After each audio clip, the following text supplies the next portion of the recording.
Hello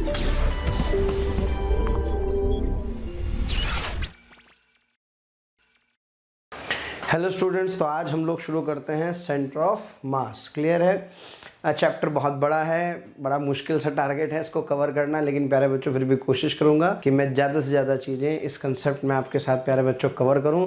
और फिर मैं आपसे कह रहा हूं कि बार बार अगर कहीं कनेक्ट नहीं हो रहा है तो प्लीज़ ओल्ड क्रैश कोर्स को जा करके फॉलो करें, वहाँ से कनेक्शन ढूंढें। सारी थ्योरी व्योरी जो भी छोटी छोटी चीज़ें जो आपको छोटे छोटे क्लू यहाँ पर मिलने वाले उन सबके सॉल्यूशन आपको वहाँ पर प्यारे बच्चों डिटेल में मिलने वाले हैं। और आप सभी का बहुत बहुत शुक्रगुजार हूँ कि आप लोग बहुत पेशेंस के साथ, हालांकि काम तो आप ही लोगों का है, लेकिन फिर भी आपके लिए शुक्रगुजार हूँ, क्योंकि एक टीचर के लिए बहुत इंपॉर्टेंट होता है कि उसके स्टूडेंट्स उसको बहुत ध्यान से सुन रहे हैं और उसको समझने की कोशिश कर रहे हैं। तो प्लीज़ मैं आपके इस मोटिवेशन को प्यारे बच्चों सलाम करता हूँ, उस एंथुजियाज्म को सलाम करता हूँ। तो इसलिए प्लीज़ मेहनत करते रहिए। हर्डल्स आएंगे ये तो तय है, but difficulties do not come to destroy you. Difficulties do not come to destroy you, they come to know your hidden potential and power. Let them to know that you are difficult to defeat. आओ उन्हें बता दें कि हमें हराना इतना आसान काम नहीं है। खैर प्यारे बच्चों, ज़्यादा समय ना खराब करते हुए शुरू करते हैं चैप्टर। और आ रहा है सबसे पहला सवाल आपके सामने प्यारे बच्चों, तो आइए शुरू करते हैं। पहला सवाल वार्म अप क्वेश्चन है ना, बहुत आसान सा सवाल है, फटाफट से देखते हैं। 5 uniform circular plates each of diameter b, okay, and the mass m are laid out in a pattern shown using the origin shown. Find the y coordinates of the center of mass of this 5 plate system. तो प्यारे बच्चों इस 5 plate system का centre of मास आपको निकालना है। फटाफट से शुरू हो जाइए। हाँ जी, क्या लिख सकता हूँ? XCM क्या sigma mi xi upon capital sigma mi होता है। क्लियर है ना? और इसको आप सभी जानते हैं, लिख सकता हूँ m1 x1 plus m2 x2 dot dot dot upon m1 plus m2 plus m3। इसी तरह से प्यारे बच्चों YCM क्या होता है? सर YCM होता है sigma mi upon sigma mi। हाँ जी, इसको क्या लिख सकता हूँ? m1 y1 plus m2 y2 dot dot dot upon m1 plus m2 plus m3। Clear है ना भाई? टाइम बचाने के लिए प्यारे बच्चों दोनों में ये वाली टर्म कॉमन रहती है, तो ये वाली टर्म डायरेक्ट निकाल लेनी चाहिए हमें पहले ही। क्लियर है ना? तो कितने डिस्क है? 5, तो इसका मतलब जो m टोटल है that comes out to be 5m। Clear है? अच्छा, YCM पूछा है तो XCM लिखने की जरूरत नहीं, इसलिए प्लीज़ क्वेश्चन को ध्यान से देखें कि XCM पूछा है या YCM। अगर YCM पूछा तो सीधे सीधे YCM पे अटैक करें। तो क्या that YCM can be equals to, हाँ बेटे, my1 plus my2 plus my3 plus my4 plus my5, yes, capital divided by 5m। Clear है? अब एक काम करते हैं, इनके कोऑर्डिनेट्स लिखते हैं। क्या क्या कोऑर्डिनेट्स होंगे प्यारे बच्चों इन प्लेट्स के, क्योंकि क्वेश्चन में ये आपको ओरिजिन दिया गया है।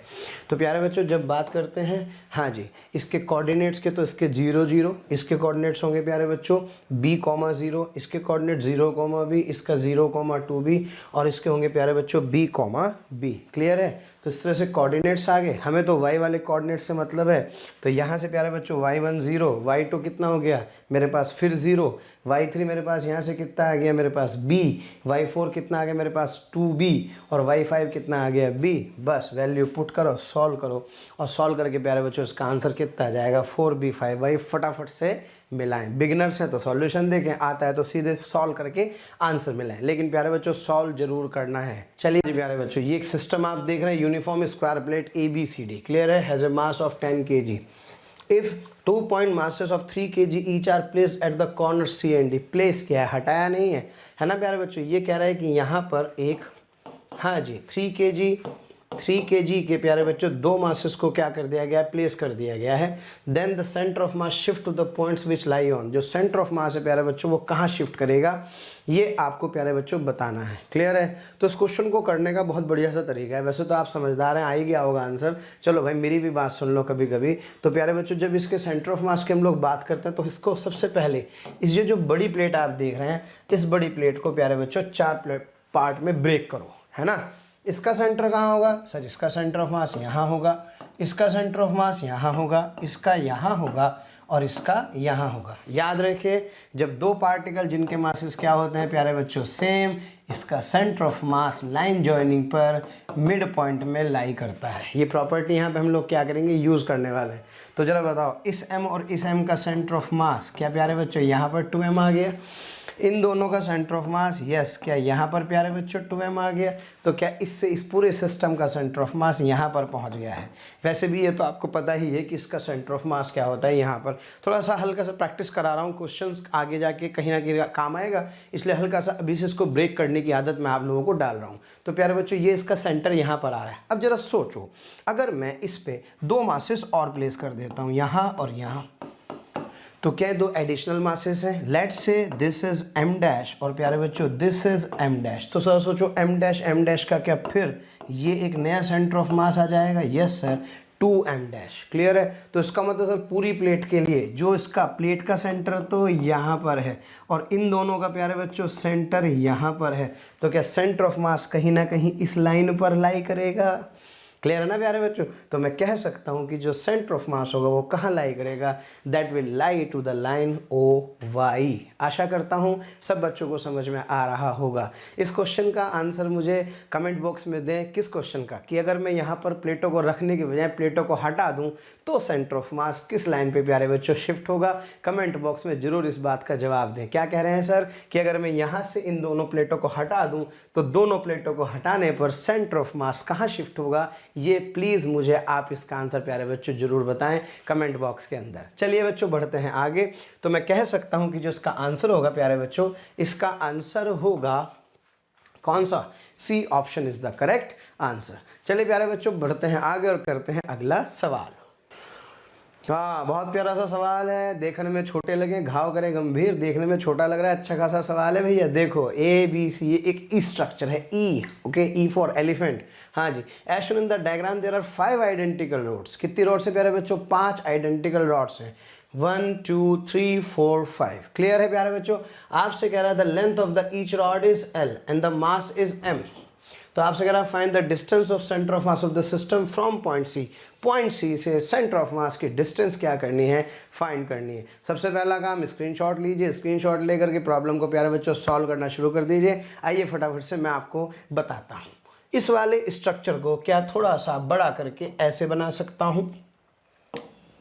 डायग्राम बनाते समय प्यारे बच्चों इस बात का ध्यान रखेंगे, जो लेंथ है जैसी दी गई हैं वैसी ही दिखेंगी, तो उससे थोड़ा सा हमारी जो ज़िंदगी है वो थोड़ी सी क्या हो जाएगी, आसान हो जाएगी।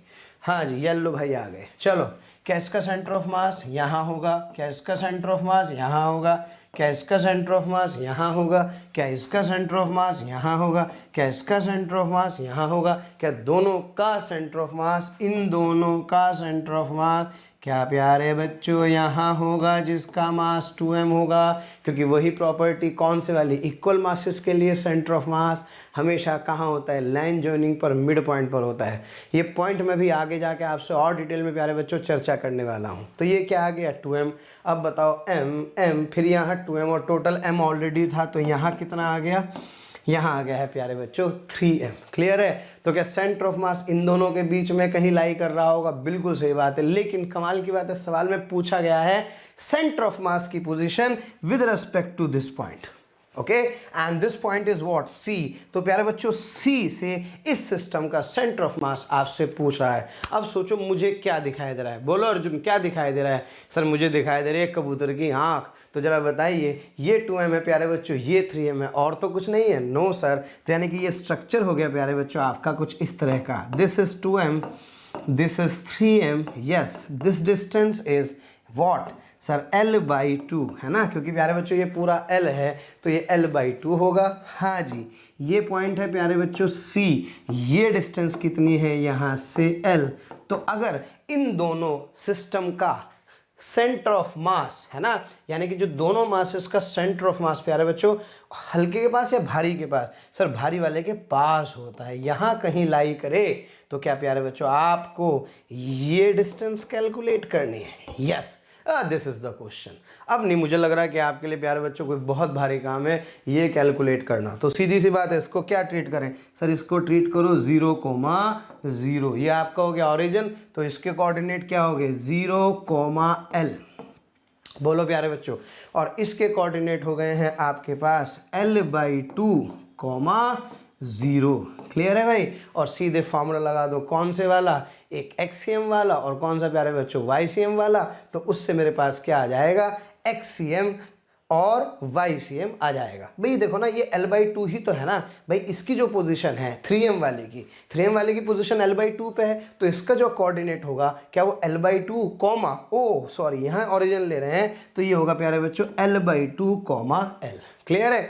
इन दोनों के कोऑर्डिनेट पता हैं, इसके कोऑर्डिनेट पता हैं, यहाँ से लिखना है तो क्या अब मैं सेंटर ऑफ मास की पोजीशन प्यारे बच्चों कैलकुलेट कर सकता हूँ? Yes, you can calculate the position of centre of मास। अब मैं आपको इसका एक छोटा सा जुगाड़ बताता हूँ, उस जुगाड़ से भी हम लोग क्या करेंगे, सॉल्व करने की कोशिश करेंगे। ये बताओ समझ में आया क्या सब बच्चों को? क्लियर है? एक बार फिर, हाँ जी, इस रॉड का मिड पॉइंट पर होता है, इस रॉड का मिड पॉइंट पर, इस रॉड का मिड पॉइंट पर, ये दोनों m ऑलरेडी तो टोटल 3m, इसका यहाँ यहाँ यहाँ यहाँ ये 2m और ये कितना है प्यारे बच्चों, अब 3m हो गया। तो ये पूरा का पूरा सिस्टम हो गया आपके पास। इस सिस्टम का सेंटर ऑफ मास कहाँ से निकालना है? C से निकालना है। C का ऑरिजिन मानो, इनके कोऑर्डिनेट्स लिखो, XCM और YCM का फॉर्मूला लगा दो, तो मुझे लगता है शायद आपका आंसर प्यारे बच्चों आ जाएगा। क्लियर है? अच्छा, मैं एक थोड़ी सी दूसरी अप्रोच भी आप लोगों से इस क्वेश्चन की प्यारे बच्चों शेयर करना चाहता हूँ। क्या? जब ये 2m है और ये मेरे पास कितना आ रहा है 3m, और मुझे इसकी डिस्टेंस कहाँ से लिखनी है? C से। तो आप याद रखें कि जब भी कभी एक 2 पार्टिकल सिस्टम हो प्यारे बच्चों, ये बड़ा कमाल का रिजल्ट है। ये m1 है, ये m2 है, ये है प्यारे बच्चों सेंटर ऑफ मास। तो अगर मान लो कोई 2 पार्टिकल सिस्टम हो जिसमें दोनों के बीच की डिस्टेंस कितनी हो? d, तो सेंटर ऑफ मास की m1 से जो डिस्टेंस होती है प्यारे बच्चों, इसको मैं x1 कहूँ और इसको मैं क्या कहूँ? x2 कहूँ। याद रखना है ये, अभी मैं प्रूव कराऊंगा आगे कहीं से ना किसी क्वेश्चन में जरूर, लेकिन अभी याद रखना है ये जो x1 होता है प्यारे बच्चों, ये x1 होता है, इसका तो मास दोनों के बीच की distance upon m1 plus m2। Clear है? और जब आप x2 निकालेंगे तो सर x2 में मास किसका प्यारे बच्चों? इसका m1, हाँ जी, दोनों के बीच की distance d upon m1 plus m2। ये ध्यान रखना है आपको। अब ये 2m है और ये क्या है प्यारे बच्चों? 3m। तो जरा बताओ क्या इसका सेंटर ऑफ मास कहीं मान लीजिए यहाँ पर होगा, तो क्या मैं ये डिस्टेंस लिख सकता हूँ? Yes sir, 3m। ये टोटल लेंथ कितनी है प्यारे बच्चों? इन दोनों के बीच का डिस्टेंस कितना है? सर इन दोनों के बीच का डिस्टेंस है L/2। तो जरा बताओ ये जो डिस्टेंस होगी क्या वो 3m L/2 अपॉन 5m आ जाएगा प्यारे बच्चों? बोलो हाँ, प्रैक्टिस करो, नजरें जमाओ यार। मोमेंट ऑफ इनर्शिया तक आते हैं तो रटवा दूंगा मैं तुम्हें, ये ध्यान रख लेना। हाँ जी, और ये वाला कितना होगा? सर ये वाला होगा 2m इंटू, हाँ बेटे, L/2 क्या प्यारे बच्चों अपॉन 5m। क्लियर है? तो इससे जब आप इसे सॉल्व करेंगे तो सॉल्व करके ये मेरे पास आ जाएगा प्यारे बच्चों, m से m कट गया, 3L/10, यानी कि यहाँ से जो सेंटर ऑफ मास की लोकेशन है इस सिस्टम की, क्या वो 3L/10 पर आ गई है? वाओ, बल्ले बल्ले। ये कितना है L? तो क्या ये डिस्टेंस निकाल सकता हूँ? Yes sir, this distance would be under the root of L² plus 3L/10 का होल स्क्वायर। क्लियर है प्यारे बच्चों? तो सोचो इस क्वेश्चन से हमने कितने सारे कंसेप्ट्स को समझा। आपसे हाथ जोड़ के निवेदन है मेरे दोस्तों, मेरे भाइयों, है ना, सब लोगों से और बहनों भी, उन भाइयों की बहनों से भी मैं हाथ जोड़ के निवेदन करना चाहता हूँ, कृपया करके इस रिजल्ट को याद करें। क्लियर है प्यारे बच्चों? आइए बढ़ते हैं आगे और करते हैं अगला सवाल। और इसका ऑप्शन कौन सा सही होगा? इसका ऑप्शन प्यारे बच्चों D सही होगा। प्लेटें, फिर प्लेट आ गई भाई, प्रैक्टिस कराऊंगा, ध्यान रखना, ज़्यादा समय नहीं खराब करा, सीधे सीधे मुद्दे की बात पे आ रहा हूँ। जरा फटाफट से स्क्रीनशॉट खींचो और फटाफट से क्वेश्चन को सॉल्व करो, है ना, या मेरे सॉल्व करने से पहले सॉल्व करो। चलो देखते हैं फटाफट से। बेटे एक प्लेट ये डायमेंशन देख रहे हैं, ये प्यारे बच्चों 2 मीटर दिया है। क्लियर है? ये 1 मीटर है, ये 1 मीटर, एक C1 है और एक है प्यारे बच्चों C2। आपसे कह रहा है centre of mass of this uniform L shaped lamina आपको निकालना है। ओके, और आपको origin with dimension in the figure आपको गिवन है, और पूरी की पूरी जो लेमिना है इसका मास कितना गिवन है प्यारे बच्चों? इसका मास आपको 3 kg गिवन है। तो फिर वही बात, क्या इसका सेंटर ऑफ मास प्यारे बच्चों यहाँ होगा? क्या इसका सेंटर ऑफ मास प्यारे बच्चों यहाँ होगा? तो आप एक काम कर सकते हैं, क्या इसके कोऑर्डिनेट निकाल लें, इसके कोऑर्डिनेट निकाल लें और दोनों को सिंप्लीफाई करके सेंटर ऑफ मास की वैल्यू कैलकुलेट कर लें। आइए इसके सॉल्यूशन को देखते हैं, समय खराब नहीं करते। जब आप इस वाले लेमिना की बात करेंगे तो बेटे इसका मास मैं m कहूँगा। क्लियर है? तो जब m होगा तो इसके कोऑर्डिनेट आ जाएंगे 1/2, ध्यान से समझे, है ना, क्योंकि ये पूरा 1 है, ये यहाँ से यहाँ तक कितना है बेटे 1, तो क्या ये इसका आधा 1/2 हुआ, ये 1, ये हाफ हुआ, तो ये 3/2 हुआ। अच्छा, ये जो पूरी की पूरी एक ये वाली पार्ट आपको दिख रहा था, इसमें 2 मीटर था, तो आपने इसको 2 भागों में तोड़ लो, 1 मीटर में ये, 1 मीटर में ये। समझ रहे हो? तो जरा समझना मजा आएगा। क्या इस स्क्वायर का सेंटर ऑफ मास यहाँ होगा? बिल्कुल सर। क्या इस स्क्वायर का सेंटर ऑफ मास यहाँ होगा? तो जरा सोचो, इस mm का सेंटर ऑफ मास क्या यहाँ 2m नहीं होगा? लो भाई, हो गया काम। तो इसका मतलब इन दोनों टुकड़ों का सेंटर ऑफ मास फाइनली यहाँ पे लाई करेगा। तो ये अब क्या कर दूँ, इसको हटा दूँ? हाँ जी, इसको हटा दूं, यहाँ पे क्या लिख लूँ 2m। इस 2m के कोऑर्डिनेट बताओ फटाफट से। सर 1 और हाफ, क्योंकि ये पूरा कितना है बेटे, ये पूरा है 1 मीटर। अब तो क्या करना है, एक्सीएम लिखना है, वाईसीएम लिखना है और प्यारे बच्चों सॉल्व करके इसका आंसर निकाल देना है। क्लियर है? इसका ऑप्शन प्यारे बच्चों क्या सही होगा? इसका ऑप्शन ए सही होगा। क्लियर है? आइए बढ़ते हैं और करते हैं अगला सवाल। हाँ प्यारे बच्चों, ये क्वेश्चन एक बार जेईई में पूछा गया है, बढ़िया कॉम्पिटिटिव एग्जामिनेशन का सवाल है, ध्यान से देखना। बच्चे इसमें सारे काम कर देते हैं, बस एक छोटी सी गलती कर देते हैं। मैं उसी गलती पे थोड़ा सा आप लोगों का फोकस करना चाहता हूँ। क्वेश्चन पढ़ लें, ये दुनिया भर की बात है। कह रहा है एक इंक है, इंक को क्या कर रहे हैं, ड्रॉ कर रहे हैं, है ना भाई।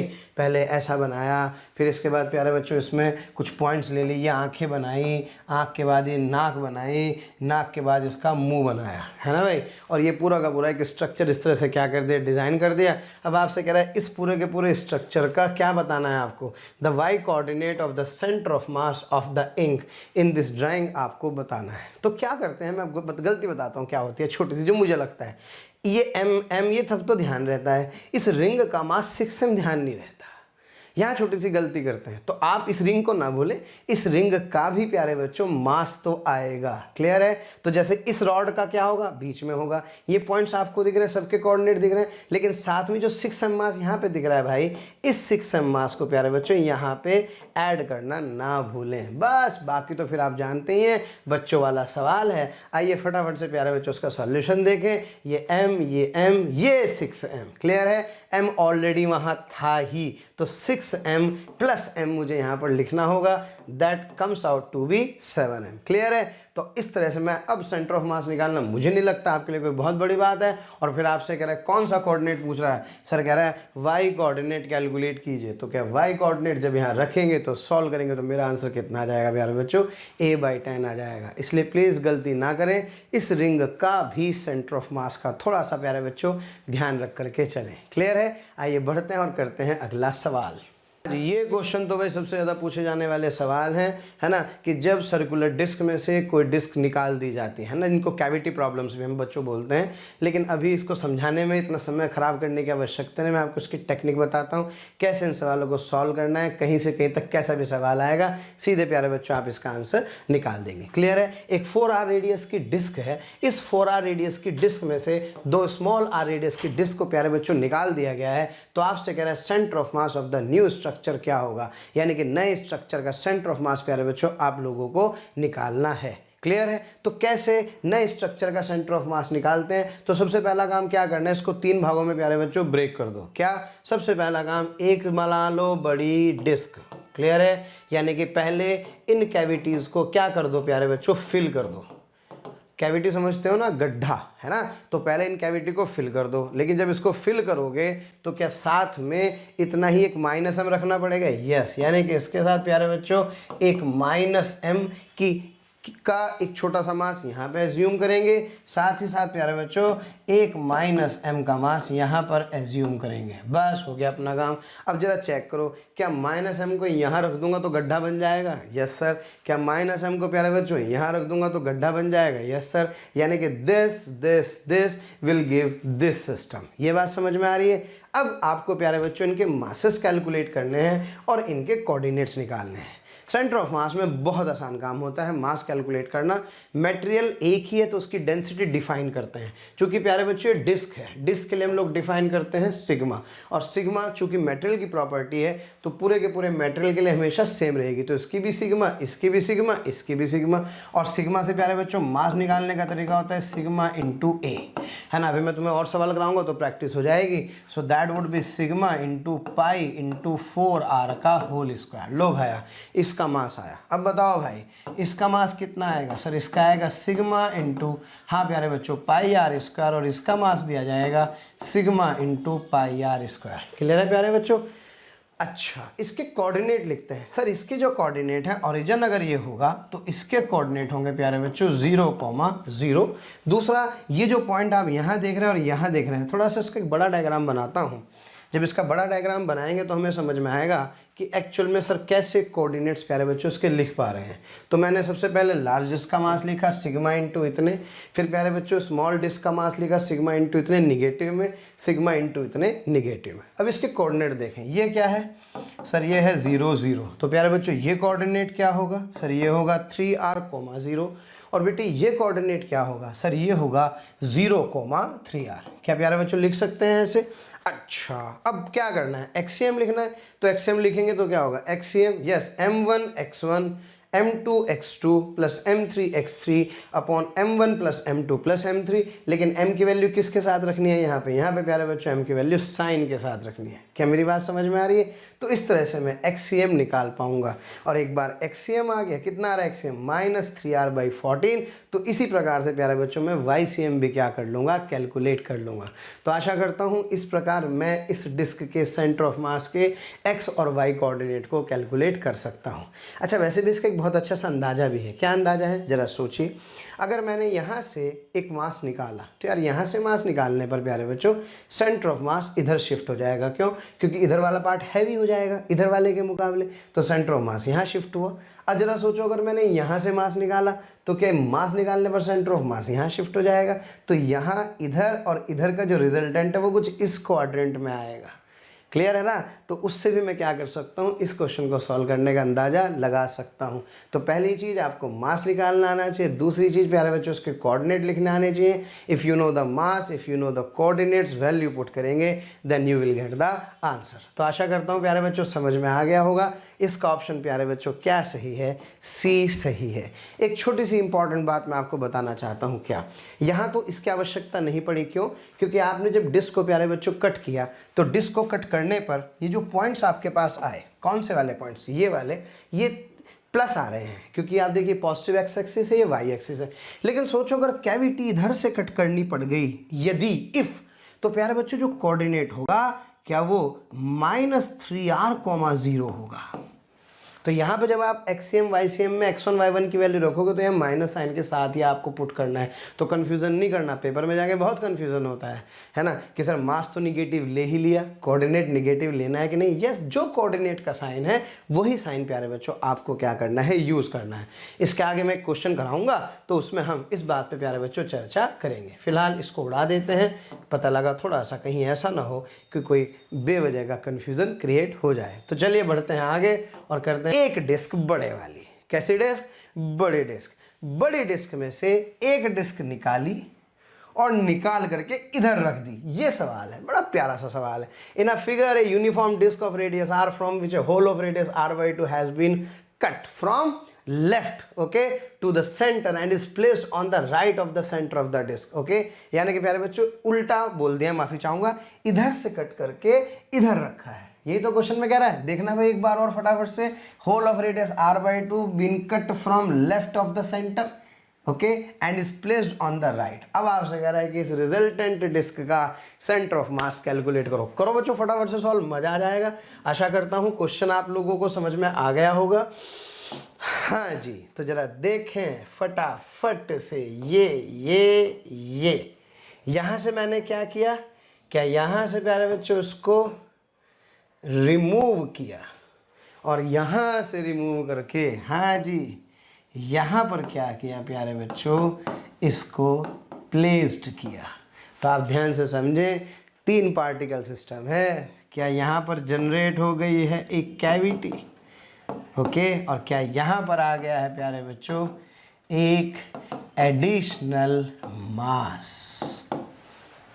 क्लियर है? और ये डिस्क तो बड़े वाली जू की तू ही है। तो आइए देखें प्यारे बच्चों इसके सॉल्यूशन को फटाफट से। हाँ जी, so let's see its solution students. तो मैंने क्या किया, यहाँ से जो डिस्क हटाई ओके उस डिस्क का मास कितना है प्यारे बच्चों, m माना। ऑब्वियस है जो रखूंगा वो भी क्या होगा, m ही होगा। जब यहाँ पे इसको प्लेस कर रहा हूँ तो प्लेस करने पर यहाँ पर प्लस m यूज़ करूँगा। क्लियर हो गई? यहाँ पर प्यारे बच्चों माइनस m यूज़ करूँगा क्योंकि मैंने यहाँ पे कैविटी क्रिएट की है। कोऑर्डिनेट्स आप आराम से उसके लिख ही सकते हैं, है ना। जो बड़ी डिस्क है यस इस बड़ी डिस्क का कोड सेंटर तो प्यारे बच्चों यही होगा, तो इसके कोऑर्डिनेट तो 0 0 हो गए। फिर इसमें मैंने इस तरफ क्या है, इस डायरेक्शन में क्या यहाँ एक कैविटी है प्यारे बच्चों। Yes sir, if this is a cavity, तो प्यारे बच्चों इस कैविटी में हाँ जी इस पॉइंट के जो कोऑर्डिनेट होंगे क्या प्यारे बच्चों, वो -r/2, 0 होंगे। और इसका जो मास होगा भाई क्या वो सिग्मा इंटू पाई क्या बेटे r/2 का स्क्वायर होगा। क्लियर है, और ये -m की तरह ट्रीट किया जाएगा। फिर मैंने जो मास यहाँ पर प्यारे बच्चों प्लेस किया क्या वो m sigma into pi r/2 का स्क्वायर होगा, लेकिन ये यहाँ पर क्या होगा प्यारे बच्चों प्लस होगा। और इसके कोऑर्डिनेट क्या होंगे, इसके कोऑर्डिनेट होंगे r/2, 0। और भाई बड़ी डिस्क के बारे में क्या विचार है सर, इसका जो मास होगा that would be sigma into pi into r का स्क्वायर। हो गया काम। ये m, छोटे m में एक -m और एक प्यारे बच्चों +m, यहाँ m1 x1 plus m2 x2 plus m2 m3 x3 upon m1 plus m2 plus m3 लगा दूंगा, तो क्या मेरे पास इसके सेंटर ऑफ मास के कोऑर्डिनेट आ जाएंगे। आइए फटाफट से सॉल्व कर देता हूँ, कहीं ऐसा ना हो कि हम थोड़ी बहुत प्यारे बच्चों कहीं कैलकुलेशन में थोड़ी बहुत गलती ना कर दें। ओके, तो यहाँ से प्यारे बच्चों जब मैं एक्सीएम को सॉल्व करूँगा, so this XCM is equals to yes cap m1 this, यानी कि sigma pi r² into 0 minus sigma pi r²/4 into -r/2 इसके लिए। और फिर प्यारे बच्चों हाँ जी फिर minus sigma pi r², sir minus नहीं प्लस लो इस बार। अच्छा भाई अच्छा, मैं तो तुम्हें देख रहा, तुम भी चेक कर रहे कि नहीं। और r/2 भी प्लस होगा क्या बेटे, डिवाइडेड बाई इसका सम, यानी कि sigma pi r² minus sigma pi r²/4 plus sigma pi r²/4। Clear है प्यारे बच्चों, इसको सॉल्व कर लेंगे, सॉल्व करके मेरा आंसर आ जाएगा क्या, that option C is the correct answer, that is r/4, 0। तो मैं कह सकता हूँ हाँ प्यारे बच्चों कि इसका ऑप्शन कौन सा सही होगा, इसका ऑप्शन सी करेक्ट आंसर होगा। चलिए प्यारे बच्चों बढ़ते हैं आगे और करते हैं अगला सवाल। क्लियर है, चलिए हाँ प्यारे बच्चों अगला सवाल करते हैं। From a circle of radius a an isosceles right angle triangle with the hypotenuse as the diameter of the circle is removed. मुझे सवाल पढ़ने में बहुत आलस आता है, चलो फिर भी पढ़ लेता हूँ तुम्हारे लिए। The distance of the centre of gravity of the remaining position from the centre of the circle. एक ही बात है प्यारे बच्चों, हम लोग तो यूनिफॉर्म ग्रेविटी की बातें करते हैं, तो वहाँ सेंटर ऑफ मास और सेंटर ऑफ ग्रेविटी एक्चुअल में एक ही पॉइंट पर लाई करते हैं। तो ऐसी कोई बात नहीं, जब सेंटर ऑफ ग्रेविटी कह रहा है तो सेंटर ऑफ मास एक ही बात है। ओके, कहाँ से पूछ रहा है प्यारे बच्चों, from the centre of the circle से पूछ रहा है। चलिए फटाफट से क्वेश्चन सॉल्व कीजिए। कर रहे हैं क्या सॉल्व, कर लो, फोटो खींच लो, है ना। मुझे तो प्यारे बच्चों आगे बढ़ने दो क्योंकि मेरे पास समय कम है और सवाल भावनाएं अनंत हैं। तो क्या करना है, क्वेश्चन जरा सा समझ लोगे तो कोई बहुत बड़ा काम नहीं है प्यारे बच्चों। ये एक आप जो देख रहे हैं ये अपने पास प्यारे बच्चों एक डिस्क है। क्लियर है। अब इस डिस्क में से मुझे क्या करना है, यहाँ से मैंने एक प्लेट को क्या किया प्यारे बच्चों, रिमूव किया है। ध्यान से देखना, ये कहानी है भाई। A circle of radius a, an isosceles right angle triangle with the hypotenuse as a diameter of the circle is removed। Clear है ना। तो यहाँ से मैंने क्या किया, इस तरह का एक ट्रायंगल को क्या किया प्यारे बच्चों, रिमूव किया। वाह, हाँ जी ये वाला एंगल तो सर 90 डिग्री ही होगा, है ना। क्यों, क्योंकि भाई आप सभी जानते हैं कि भाई इसमें बनने वाला ये होता है और दुनिया भर की बातें। चलिए अब प्यारे बच्चों यहाँ से मैंने इसको इस तरह से क्या कर दिया, ज्वाइन कर दिया। ये है भाई इस डिस्क का प्यारे बच्चों सेंटर। क्लियर है। ये डिस्क है, जैसे वो सर्कल कह रहा है वो एक ही बात है, ये डिस्क ही है। तो यहाँ से प्यारे बच्चों मैंने इस वाले पार्ट को क्या कर दिया है, रिमूव कर दिया है। घबराना नहीं है, 2 मिनट का काम है। एक बार इसका क्वेश्चन का सॉल्यूशन समझ में आ जाएगा तो काम चल जाएगा। मैं आपसे फिर बोल रहा हूँ, मैं आपको यहाँ पे बहुत सारी बातें बताने वाला हूँ। जब भी कभी प्यारे बच्चों इस तरह की कोई प्लेट होती है तो आप हमेशा ध्यान रखेंगे जो उसका सेंटर ऑफ मास होता है प्यारे बच्चों, वो इसकी हाइट को 2:1 में क्या करता है, डिवाइड करता है। एक बहुत इंपॉर्टेंट सी प्रॉपर्टी अपने को याद होना चाहिए। तो सर इसका मतलब अगर इसकी हाइट कितनी है प्यारे बच्चों, h, तो ये वाला जो पार्ट होगा प्यारे बच्चों वो h/3 होगा। सॉरी उल्टा बोल दिया है क्या मैंने? नहीं सर सही बोला है ना। ये h/3 में, तो प्यारे बच्चों जो इसका ऊपर वाला पार्ट है वो कितना होगा? That is 2h/3। That is a very important property. चलो जी, अब बताओ भाई ये साइड क्या ये रेडियस a का काम करेगी? अगर ये प्यारे बच्चों रेडियस a का काम करेगी तो जिसका सेंटर होगा वो कहाँ होगा? यानी कि इस पार्ट का जो सेंटर होगा क्या वो इसके बेस से a/3 डिस्टेंस पर होगा, है ना भाई? क्योंकि ये पूरा कितना है प्यारे बच्चों? a, तो ये कितना हो गया? a/3। Now it is again a two particle system in which there is a cavity, यानी कि मैं कह सकता हूँ कि एक निगेटिव मास मेरे पास प्यारे बच्चों आ रहा है। तो क्या मैं इसको दो भागों में ब्रेक कर सकता हूँ? This plus this. ओके, ये रही आपकी ट्रायंगुलर प्लेट और ये रही प्यारे बच्चों आपकी वो डिस्क जिसे वो सर्कल कह रहा है। इसका सेंटर और इसका सेंटर। ओके, ये कैसा मास है sir? It will A negative mass, it will A positive mass. Okay, और फिर इस कॉम्बिनेशन का सेंटर ऑफ मास प्यारे बच्चों अब आपको बताना होगा, क्योंकि देखो ना क्वेश्चन में क्या कह रहा है? The distance of the centre of gravity of the remaining position from the centre of the circle, यानी कि और कहाँ से बताना है? इसके सेंटर से अब मुझे इस सिस्टम का सेंटर ऑफ मास बताना है। सोचो जब ये इसके अंदर था तो क्या सेंटर ऑफ मास यहाँ था? अब ये पार्ट रिमूव कर दिया है प्यारे बच्चों, तो ये पार्ट रिमूव करने पर इसका सेंटर ऑफ मास यहाँ की बजाय किधर जाएगा, ये प्यारे बच्चों मुझे बताना होगा। तो आशा करता हूँ क्वेश्चन आप सभी को समझ में आ गया होगा। So let's have a look on it's solution. Yes, हाँ प्यारे बच्चों, ये साइड ए है, सब बच्चे जानते हैं। क्यों? क्योंकि obvious radius of the circle है। क्या ये भी प्यारे बच्चों ए है? तो ये a/3 आ गया होगा। क्लियर है? इसका सेंटर ऑफ मास, ये किसका सेंटर ऑफ मास है सर? इसे मैं C2 कहूँ। This is the centre of mass of this triangular plate. Clear है? और प्यारे बच्चों इसको क्या कहूँ सर? इसको सेंटर कहूँ। किसका? इसको सेंटर कहूँगा मैं इस सर्कल का। क्लियर है? चलो बेटे, तो इसका सबसे पहले डिस्क का मास निकालते हैं। क्या डिस्क की रेडियस कितनी है? a, तो इसका जाएगा sigma into pi a square. Mass of this triangular plate कैसे निकालेंगे sir? Sigma into its area, और इसका एरिया क्या होगा? Half into base into height से सिग्मा a स्क्वायर। कैलकुलेट करते जाइए, सवाल कभी भारी नहीं होता, लेकिन जो कैलकुलेशन होती हैं या जो स्टेप्स उसके अंदर इन्वॉल्व होते हैं, जो मल्टी कंसेप्ट उसके अंदर इन्वॉल्व होते हैं प्यारे बच्चों, वो उस प्रॉब्लम को टफ बनाते हैं। तो ये मेरे पास क्या आ गया बेटे? मास ऑफ द प्लेट आ गया। अब बताओ, ये दो सिस्टम ऑफ पार्टिकल हैं, एक C1 है और एक क्या है? C2 या -C2। सर -C2 कहिए क्योंकि रिमूव किया गया है। तो क्या इसका सेंटर ऑफ मास मुझे ढूंढना है? चलो मैंने इस डायग्राम को बेटे ऐसे बना दिया, बना सकता हूँ। ये क्या है सर? ये डिस्क है। ये क्या है प्यारे बच्चों? प्लेट है। इसके कोऑर्डिनेट 0 0 क्योंकि इससे पूछा गया है। इसके coordinate a/3, 0। Mass of the plate sigma a square negative में, ये प्यारे बच्चों पॉजिटिव में। यहाँ पर इसकी वैल्यू पुट कर दी, वही formula m1x1 plus m2x2 upon m1 plus m2, ये माइनस रख दिया। सॉल्व करेंगे तो मेरे पास आंसर आ जाएगा a/3 pi -1। So this is the answer dear students. तो सोचो एक छोटे से सवाल के अंदर हमने कितने सारे कंसेप्ट्स यूज़ किए हैं, और ज़्यादा पर्पज़ ये क्वेश्चन कराने का ये भी था कि डरना नहीं है। ट्रायंगुलर प्लेट हुई तो क्या हुआ यार, हर बार डिस्क और स्फेयर से ही खेलते रहोगे क्या? क्यों भाई? तकाजा है मौजों का कि तूफान से खेलो, कब तक चलोगे किनारे किनारे, कब तक चलोगे किनारे किनारे। आइए प्यारे बच्चों बढ़ते हैं आगे और करते हैं अगला सवाल। हाँ प्यारे बच्चों, ये क्वेश्चन अब हम थोड़ा सा अलग कंसेप्ट पे चलने वाले हैं। अभी तक हमने सेंटर ऑफ मास के बारे में बात की है। यहाँ पे हम लोग प्यारे बच्चों कुछ सेंटर ऑफ मास के मूवमेंट यानी कि सेंटर ऑफ मास के मोशन की बात करेंगे। A man of mass M stands at one end of a plank of length L which lies at the rest on a frictionless surface. The man walks to other end of the plank. If the man of the plank is mass of the plank is प्यारे बच्चों m/3, then the distance that man moves relative to the ground। भावुक नहीं होना है। क्या पूछा गया है ये बताना है। पता लगा डिस्प्लेसमेंट ऑफ प्लैंक निकाल करके चिल्ला रहे हैं और पता लगा आंसर किसका पूछा है।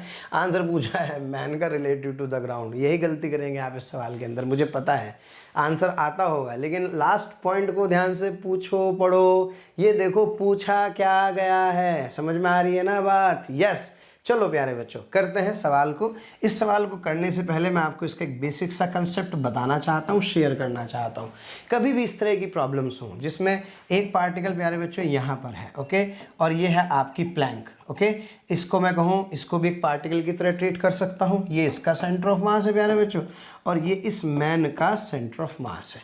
इस तरह की सिचुएशन मुझे कहीं दी हो और इनके मूवमेंट हो रहे हो। कैसे मूवमेंट हो रहे हो? मान लीजिए मैन प्यारे बच्चों इधर जा रहा है। जब मैन उधर जाता है तो मैन के उधर चलने पर प्यारे बच्चों जो प्लैंक होती है थोड़ी सी इधर खिसक जाती है, यानी कि नेक्स्ट डायग्राम में प्लैंक थोड़ी सी इधर खिसक जाएगी, कुछ ऐसे। क्लियर है? ओके, और मैन कहाँ पहुँच गया? सपोज मैन पहुँच गया है यहाँ पर। अब इस सिस्टम में जो प्लैंक का सेंटर ऑफ मास है प्यारे बच्चों वो यहाँ पर है। मैन का सेंटर कहाँ पहुँच गया है? यहाँ पर। तो आप देख रहे हैं जो इसका सेंटर ऑफ मास होगा क्या प्यारे बच्चों वो कुछ मूव कर जाएगा। यस, तो यानी कि पहले इन दोनों का जो सेंटर ऑफ मास था वो कहाँ था? सर मेरे ख्याल से इसमें इसके कहीं बीच में लाई कर रहा होगा। क्या ये है सी ऑफ द सिस्टम? लेकिन जरा सोचो जब ये उधर चला गया प्यारे बच्चों, कौन? ये वाला आदमी वहाँ चला गया, प्लैंक इधर खिसक गई, तो क्या अब ये नए सेंटर ऑफ मास की पोजीशन आ गई है? तो सेंटर ऑफ मास ऐसे शिफ्ट हो रहा है।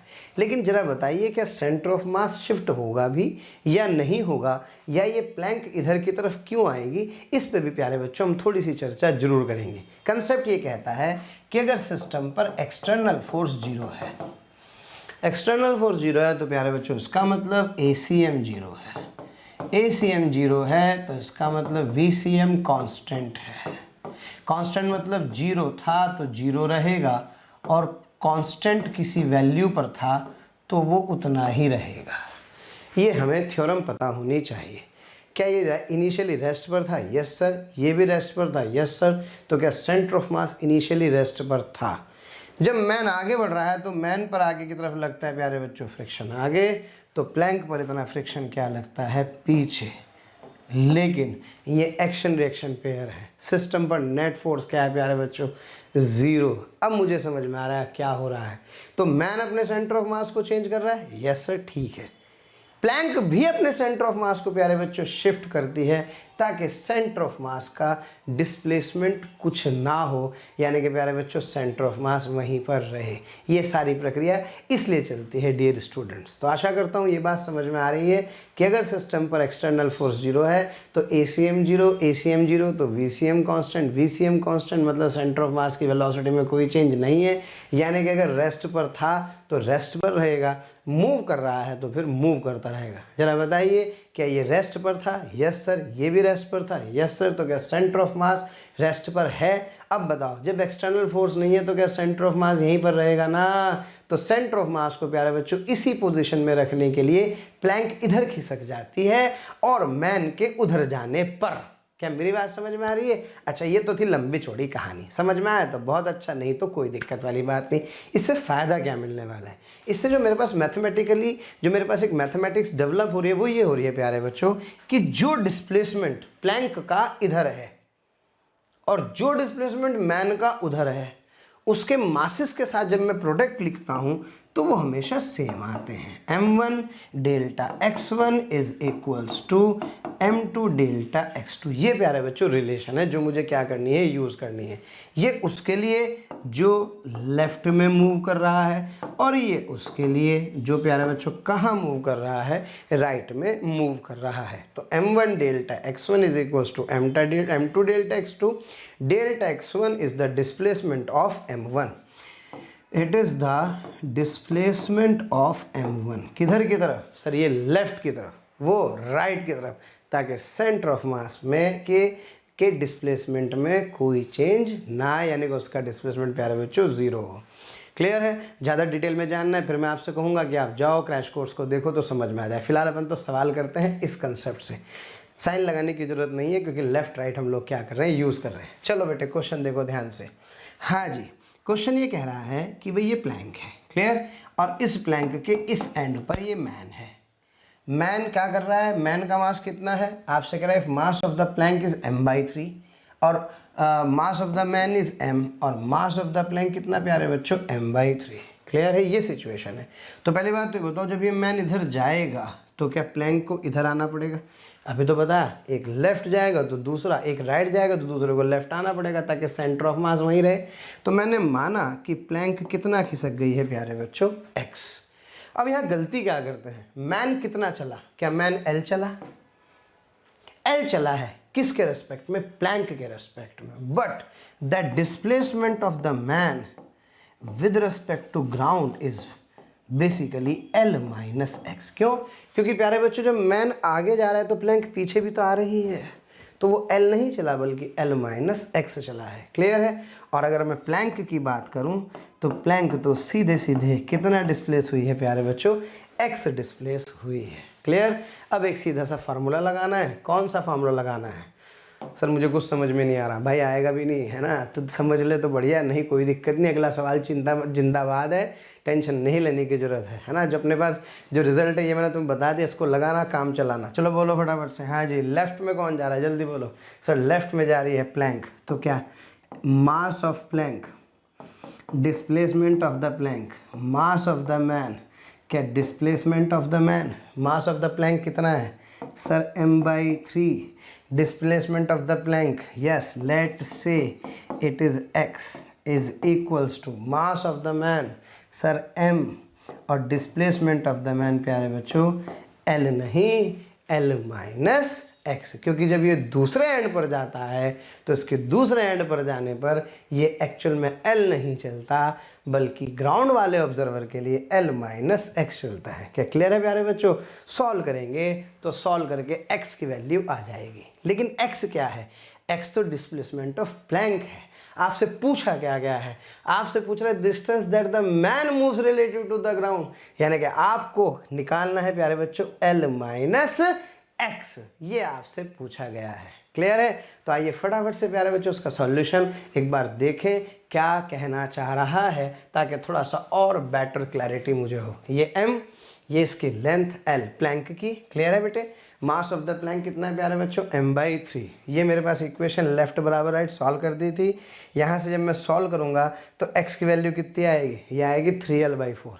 ये किसका डिस्प्लेसमेंट है sir, this is the displacement of the Planck. Clear है। मुझसे किसका पूछा है, मैन का, तो मेरा आंसर क्या आएगा प्यारे बच्चों, l माइनस एक्स आ जाएगा। क्लियर है। आशा करता हूँ सब बच्चों को ये वाला क्वेश्चन समझ में आया होगा। इसमें प्यारे बच्चों बहुत सवाल बनते हैं। मान लीजिए आपसे ऐसे कहूँ कि 3 पार्टिकल है, देखो कितना मज़ेदार सवाल है ना। एक तरीका बताता हूँ मैं तुम्हें। मान लो 3 पार्टिकल कैसे, एक पार्टिकल ये रहा प्यारे बच्चों, एक पार्टिकल ये रहा और एक पार्टिकल बेटे प्लैंक मान लो। क्लियर है। अब देखो क्या कह रहा है, कह रहा है m1 आता है सेंटर पर, m2 आता है सेंटर पर। तो इस सिचुएशन में हाँ जी प्लैंक का डिस्प्लेसमेंट बताइए। मान लो ये सवाल आपसे पूछ ले, मैं इसकी इक्वेशन लिख रहा हूँ, आप समझना कैसे अपने को समझना होगा। तो जरा बताओ फटाफट से लेफ्ट में कौन कौन जा रहा है सर। एक तो लेफ्ट में ये जा रहा है, क्या एक लेफ्ट में प्लैंक जा रही है। क्लियर है। प्लैंक के मास को मैंने क्या कहा प्यारे बच्चों, mp कहा। तो लेफ्ट बराबर राइट,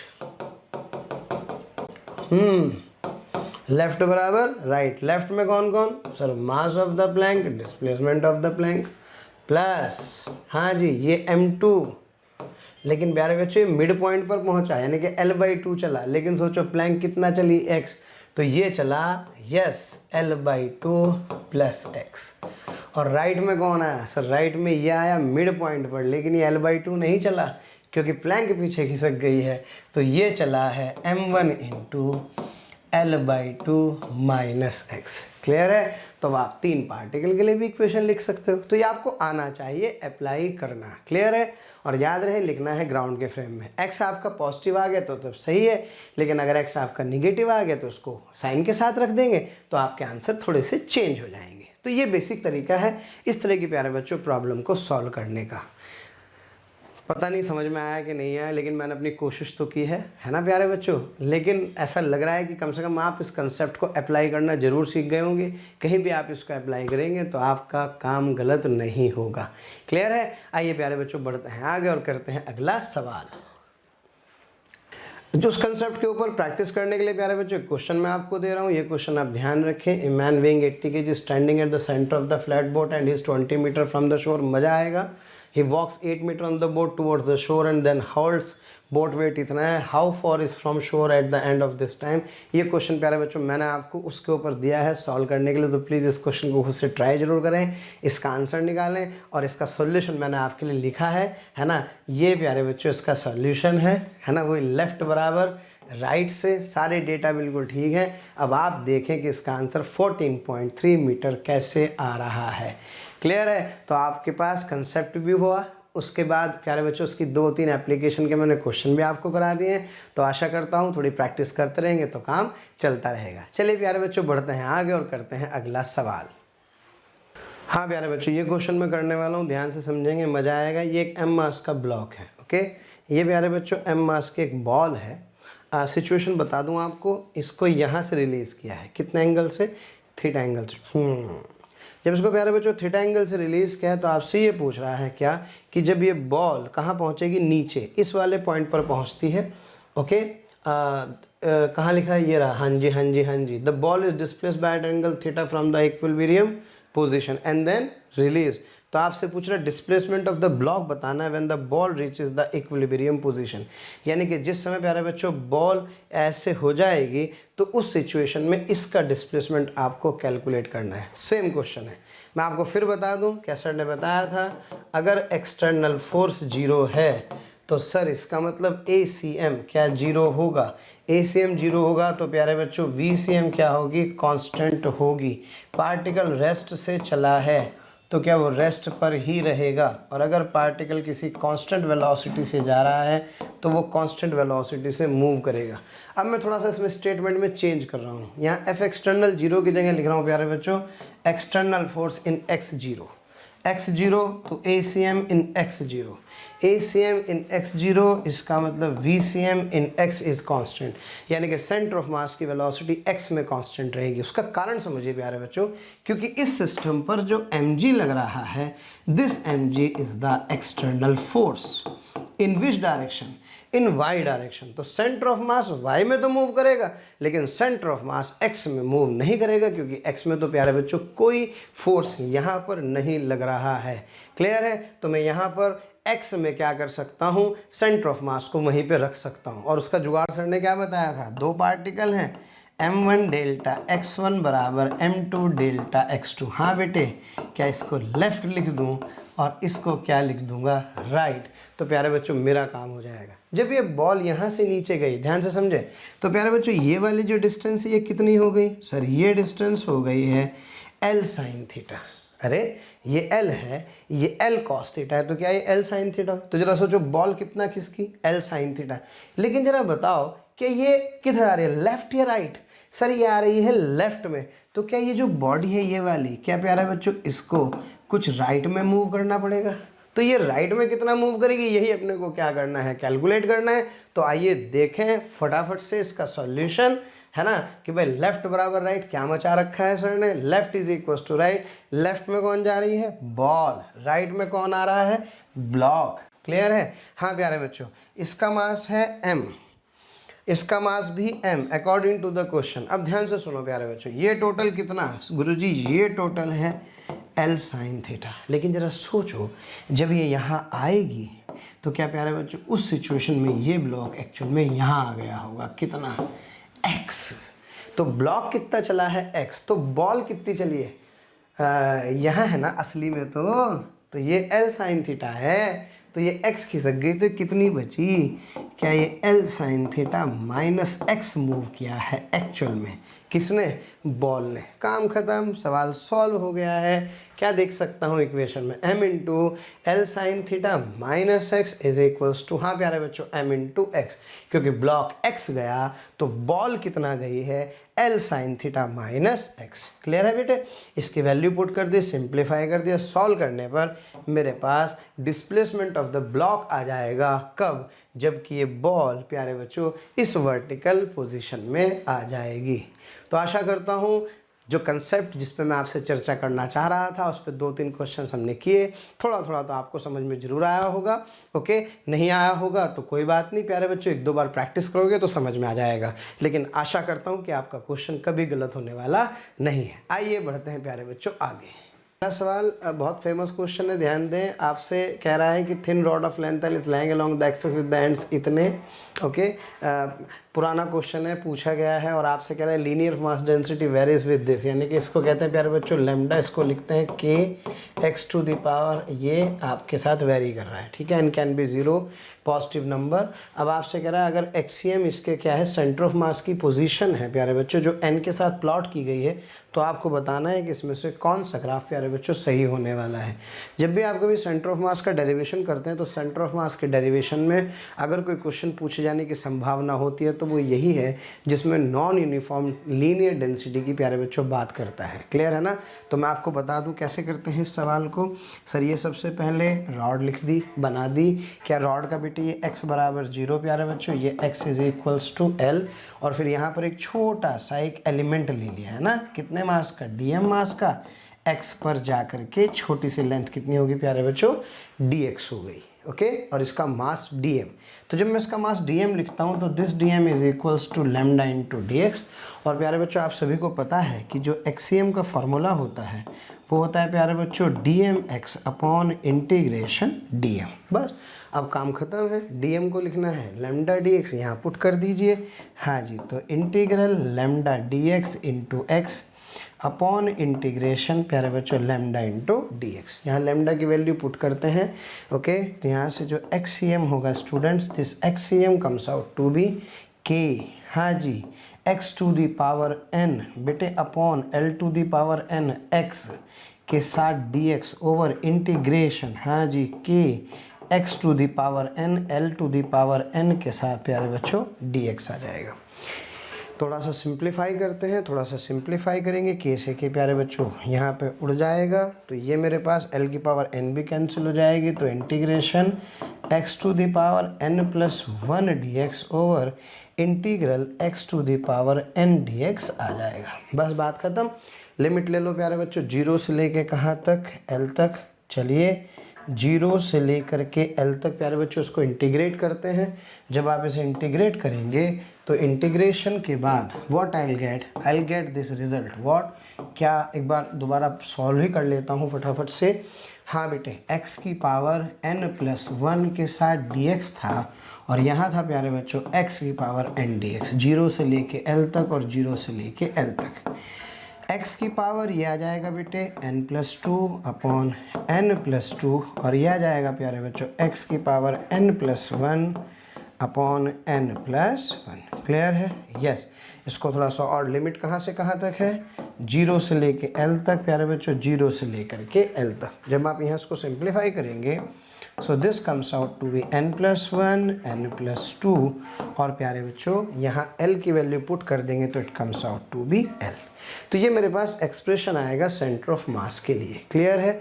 जो आपको लैम्डा दिया गया था। अब इसमें कुछ नहीं करना यार, n की वैल्यू को प्यारे बच्चों 0 पुट करो, n की वैल्यू 0 पुट करते ही यस आपका एक्सियम कितना आ जाएगा प्यारे बच्चों, l/2 आ जाएगा। तो ज़रा देखें, चेक करते हैं ऑप्शंस को।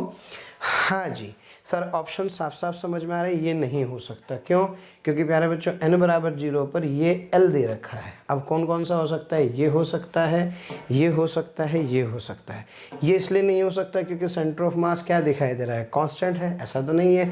n के साथ तो सेंटर ऑफ मास प्यारे बच्चों चेंज हो रहा है।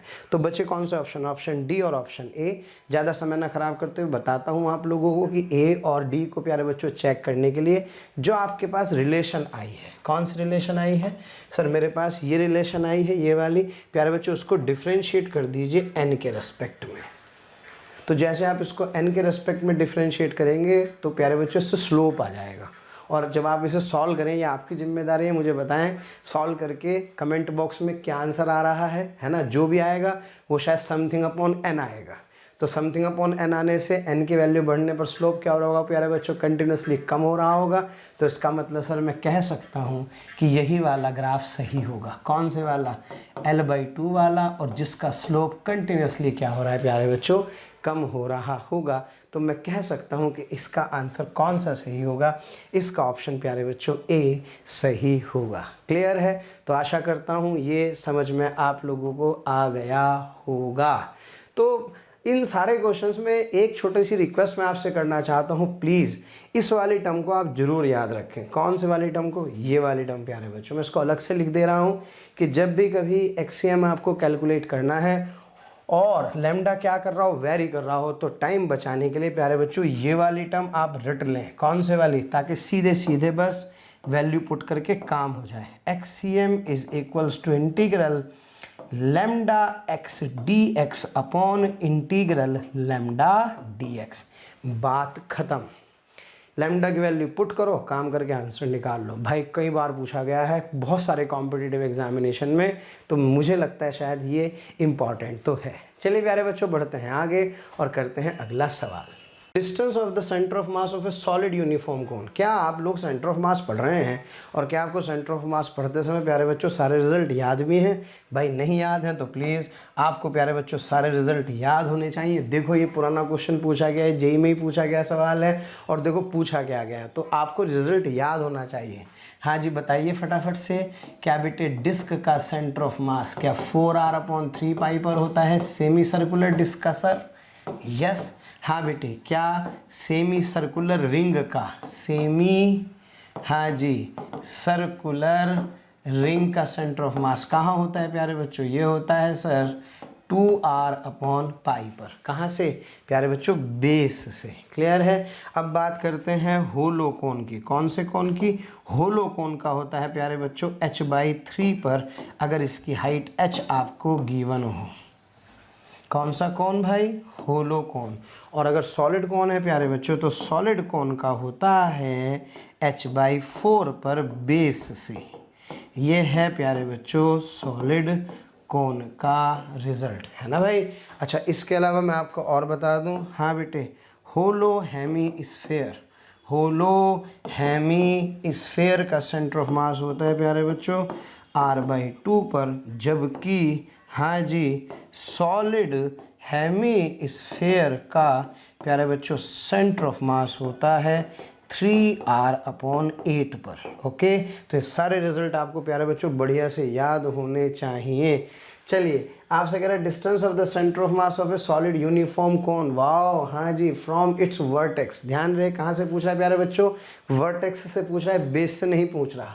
हाँ जी if the radius of its base is r and its height is h। तो आपसे क्या पूछ रहा है प्यारे बच्चों?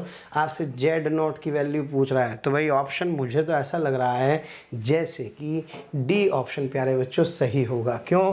कहाँ गया सॉलिड कोन? ये रहा सॉलिड कोन। तो सॉलिड कोन में हाँ जी प्यारे बच्चों ये h/4 है। क्या ये वर्टेक्स है? तो क्या इसका आंसर 3h/4 होगा। क्लियर है। तो सारी चीज़ें आपको याद होनी चाहिए। डेरिवेशन वगैरह करने का मेरी बात मानो समय प्रॉपर मिलने वाला नहीं है। चलिए बच्चों बढ़ते हैं आगे और करते हैं अगला सवाल। Consider a two-particle system with particles having masses m1 and m2. If the first particle is pushed toward the center of mass through a distance d, by what distance should the second particle be moved so as to keep the center of mass to the same position? ये question वैसे तो बहुत आसान है, मैं इस पर एक बार पहले चर्चा भी कर चुका हूँ, लेकिन मैं आपको फिर बताऊँ प्यारे बच्चों ये एक बहुत इंपॉर्टेंट कंसेप्ट है। अगर हमें ये याद होगा तो हमारा काम बढ़िया से चलेगा। आइए ज़रा ध्यान से देखें, ये m1 है ना प्यारे बच्चों, ये क्या है प्यारे बच्चों? m2 है। क्लियर है। अब आपसे कह रहा है यार इस एक पार्टिकल m1 को कहाँ किया गया? सेंटर ऑफ मास की तरफ पुश कर दिया गया। कितनी डिस्टेंस तक? d डिस्टेंस तक। मान लीजिए ये इसका COM है, तो आपसे कह रहा है यार इसको कितना पुश करना पड़ेगा, ये डिस्टेंस मुझे कैलकुलेट करनी है। तो ये एक प्यारे बच्चों छोटा सा सवाल है। तो भाई इस सवाल को करने के लिए इस बात को हमें समझना होगा कि centre of mass two particle system में ये क्या है m1, ये क्या है प्यारे बच्चों m2। माना ये डिस्टेंस कितनी है d, ये है मान लीजिए सेंटर ऑफ मास। क्या याद कराया था सर ने आपको? सर ने याद कराया था कि ये जो डिस्टेंस होती है ये होती है m2l/m1 + m2, और ये डिस्टेंस क्या होती है? ये डिस्टेंस होती है m1l/m1 + m2। ये बात तो भाई याद करवाई थी ना आप लोगों को। हाँ अच्छा आती क्यों है? ऐसे आती है प्यारे बच्चों, अगर इसको x1 कहूँ और इसको क्या कहूँ x2, तो जो सेंटर ऑफ मास की बड़ी खास बात होती है क्या कि इसके अबाउट जो मास मूवमेंट है, हालांकि थोड़ा हैवी वर्ड है लेकिन चलिए समझते हैं इसके अबाउट। एक्चुअल में ये जो m1 x1 है और ये m2 x2 बराबर होते हैं, ये प्रॉपर्टी है टू पार्टिकल सिस्टम के लिए। मास और सेंटर ऑफ मास से डिस्टेंस का प्रोडक्ट, ओके, मास और सेंटर ऑफ मास से डिस्टेंस का प्रोडक्ट प्यारे बच्चों बराबर होता है। तो ये एक इंपॉर्टेंट प्रॉपर्टी है, इसका अपने को ध्यान रखना है। अब एक बात सोचो, इस क्वेश्चन में ये क्या था सर, ये सेंटर ऑफ मास था। तो प्यारे बच्चों पहले ये जो भी है, क्या ये ऑब्वियस है L होगी। इस डिस्टेंस को क्या मैं x1 कहूँगा, इसको मैं क्या कहूँगा प्यारे बच्चों, x2 कहूँगा। तो ज़रा बताइए क्या लिखूँ सबसे पहले, क्या ये इक्वेशन होल्ड करेगी पहली कंडीशन में। अब जब मैं इसको इधर ले आया D पर, तो देखो भाई, हाँ जी, सेंटर ऑफ मास को डिस्टर्ब नहीं किया है, ध्यान रखना बेटे। तो ये वाला तो इधर ले आया, ऑब्वियस है, और ये वाला इधर ले आया। इसको कितनी डिस्टेंस पर ले आया हूँ सर, मैं इसको इधर की तरफ एक डिस्टेंस D पर ले आया हूँ, और इसको इधर ले आया हूँ, मान लो इसको D डैश पर ले आया हूँ। ओके, सेंटर ऑफ मास प्यारे बच्चों जहाँ था वहीं पर है। तो अब ये डिस्टेंस कितनी है, ये वाली sir, this distance is simply x1 minus d। तो ये डिस्टेंस कितनी होगी सर, ये डिस्टेंस होगी मेरे पास x2 माइनस डी डैश। अब प्रॉपर्टी क्या है, मास की सेंटर ऑफ मास से डिस्टेंस, इस मास की सेंटर ऑफ मास से डिस्टेंस, इनके प्रोडक्ट फिर बराबर होते हैं। तो क्या लिख सकता हूँ, m1 x1 minus d is equals to m2 क्या बेटे, x2 minus D dash. Clear है। यहाँ से देखो क्या ये m1 x1 m2 x2 cut गए इस इक्वेशन की हेल्प से, क्योंकि जब आप इसको लिखेंगे तो क्या m1 x1, हाँ जी, minus m1 d is equals to m2 x2 minus m2 d dash, ये हो गए कैंसिल। तो क्या रिलेशन आ गया सर, यहाँ से मेरे पास एक रिलेशन आएगा that d dash is equals to, हाँ बेटे, m1 upon m2 into d। तो सॉल्व तो मैं इसको बहुत पहले कर देता, लेकिन हमें यहाँ से प्यारे बच्चों बहुत सारे छोटे छोटे कंसेप्ट समझ में आ रहे हैं कि अगर ये सेंटर ऑफ मास है, एक मास यहाँ है, एक मास यहाँ है, तो दिस इंटू दिस और दिस इंटू दिस को इक्वल करना है। क्या मेरी बात समझ में आ रही है? So simple. तो ये डी डैश आ जाएगा। आइए देखते हैं फटाफट से प्यारे बच्चों कौन सा ऑप्शन सही है। सर इसका ऑप्शन सी सही होगा। क्लियर है प्यारे बच्चों? चलिए बढ़ते हैं आगे। प्यारे बच्चों बहुत ही प्यारा कंसेप्चुअल सवाल है, ध्यान से समझे। Internal force can change, okay, internal force can change the linear momentum but not the kinetic energy, the kinetic energy but not the linear momentum as well as kinetic energy, neither the linear momentum nor the kinetic energy of the system। प्यारे बच्चों single particle और system of particle में थोड़ा सा difference होता है, ये बात मैं आपको छोटी सी बताना चाहता हूँ। कैसे? ध्यान से सुने एक छोटे से एग्जांपल से। अच्छा, ये मैंने समझा कि यार एक्सटर्नल फोर्स क्या होगा प्यारे बच्चों? जीरो। अगर एक्सटर्नल फोर्स जीरो है तो सर ने कहा था क्या delta p by delta t is equals to zero? Yes sir. तो क्या इसका मतलब जो मोमेंटम है प्यारे बच्चों वो क्या कांस्टेंट रहेगा, यानी कि मोमेंटम रिमेन्स कंजर्व्ड। क्लियर है ना? यानी कि मोमेंटम में चेंज नहीं होगा। ये वाली बात तो मुझे समझ में आती है, लेकिन काइनेटिक एनर्जी पे तो कोई चर्चा नहीं है। तो जरा काइनेटिक एनर्जी के बारे में मैं आपसे चर्चा करता हूँ, एक एग्जांपल से सारी बातें क्लियर हो जाएंगी। तो प्यारे बच्चों एक काम करते हैं, एक कैपिटल एम मास का कोई बॉम्ब है, let's say its mass is 4 kg, isn't it? अब ये एक्सप्लोजन हुआ और एक्सप्लोजन के बाद प्यारे बच्चों दो टुकड़ों में टूट गया। एक टुकड़ा 1 किलोग्राम का जो इधर की तरफ जा रहा है 3 मीटर पर सेकंड से, एक टुकड़ा प्यारे बच्चों 3 किलो का जो इधर की तरफ जा रहा है 1 मीटर पर सेकंड से। ये क्यों जा रहा है इधर की तरफ? 1 से उसका कारण है क्योंकि सब बच्चे जानते हैं एक्सप्लोजन है। एक्सप्लोजन है तो इंटरनल फोर्सेस हैं, एक्सटर्नल फोर्स तो प्यारे बच्चों जीरो है। तो जरा सोचिए, मोमेंटम कैन बी कंजर्व। तो पहले मोमेंटम कितना था सर? पहले मोमेंटम था 0। अब लिख रहा हूँ इसका फाइनल मोमेंटम। तो इसका फाइनल मोमेंटम होगा प्यारे बच्चों क्या? 1 इंटू -3, है ना भाई?